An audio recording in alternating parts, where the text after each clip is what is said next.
Hello everybody, I'm Tamara.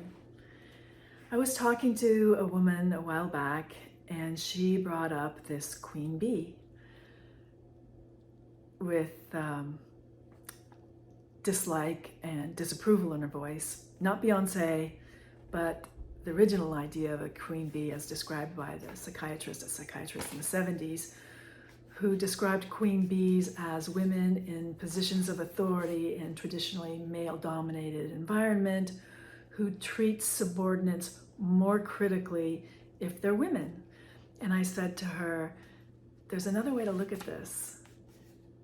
Imagine what it was like for her to get to where she is. And she's gotten to a certain level. And she wants to maintain the respect and recognition that she's earned. But there are some men and women who resent her for her accomplishments. And there are men and women who constantly push back on her. And she probably herself resents that constant pushback.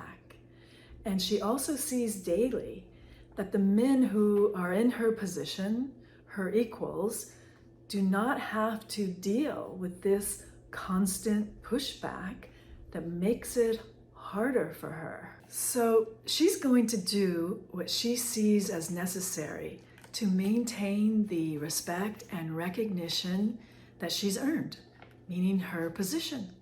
And she doesn't want to be lumped in the minds of her colleagues with women who have not achieved, because that would lower her status and her influence with the very men whose respect and recognition, just like every in her position. And she's women like the men do.